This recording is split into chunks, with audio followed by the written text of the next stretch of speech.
Hi-ho, everybody. I'm Scott with Off Grid Stoves and More, and I'm here to talk with you. This is going to be a real quick short in order to determine if your fresh air inlet is plugged or restricted. Right here is your fresh air inlet on the bottom of your stove. And for you Rika owners, pretty much the stove is identical, whether it's an insert or a freestanding. Now, the two customers that we had two different scenarios. One ended up having a outside air inlet that was connected to a vent on the outside of the home. This particular customer had, well, let me explain something really quick. When your stove is running, especially on high, it draws a lot of air from the outside into the back of the stove, into the fresh air tube here. And he had like a dryer vent on the outside, and what happened was it ended up plugging up with debris, spider webs, leaves, and so forth. And what it did is it restricted the airflow going to the inside of the stove, and the combustion of the stove was just freaking out. You know, we went back and forth. I asked him, hey, look, did you clean your stove just like the video showed? And, you know, obviously they said, yes, Scott, we did.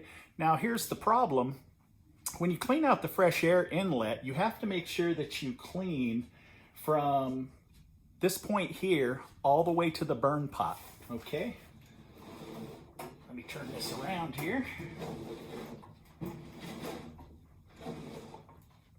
Now, obviously, watching the video, you understand how to get to it. So you remove your ash pan and your burn pot.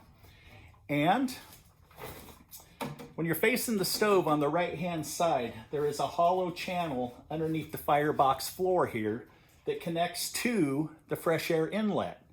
Now, most of you do a wonderful job. Some of you, or many of you, actually clean it out daily after talking with you, and you'll vacuum out the burn pot, make sure that the air holes are all opened up and flowing nicely, and you vacuum out the inside here, and you put your vacuum, right here, and you clean up anything that you can see.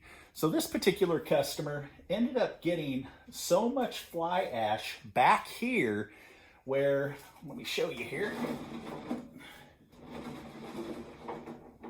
where the transition is from the firebox floor to the fresh air tube, that it jammed up with ash right here. This particular customer even sent us his electronics, and we tested his motherboard, user board. Now, when it comes to a stove shutting down and so forth, we're not necessarily stating that the motherboard and the user board are the problems. They just wanted us to double check everything.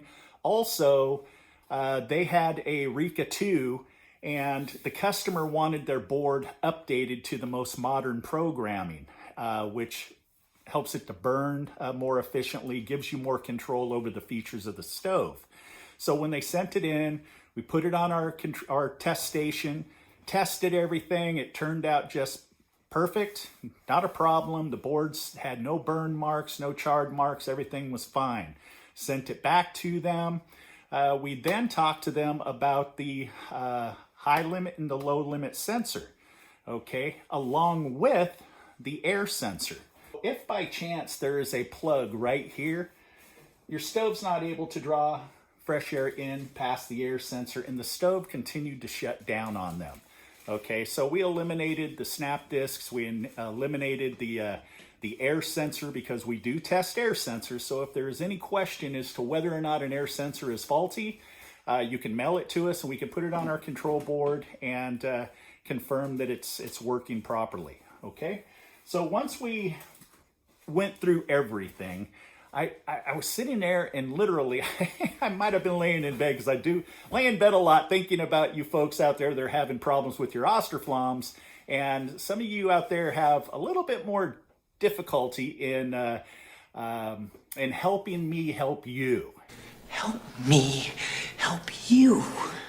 After I started thinking about it, that's when I came to the conclusion, hey, look, if that air sensor is not receiving enough airflow, then we have the potential problem of a plug inside. One customer had an ash plug right here, and another customer had a plug on the vent on the outside. So I just covered both customers for you. So it's always important to make sure that if you have outside air connected to your stove, that from the outside vent, okay, most of the time, or I should say all of the time, you should have a screen out there that stops rodents and so forth from coming in.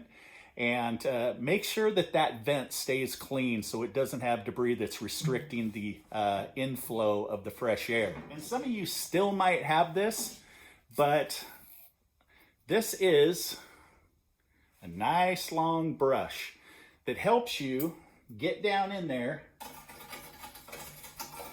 and ream it out. Now I don't want to jam this in there because this is a new brush and I don't want to damage it. But you have to work it from both sides, from the back of the stove. I can do it back here because there's nothing to really restrict. Now,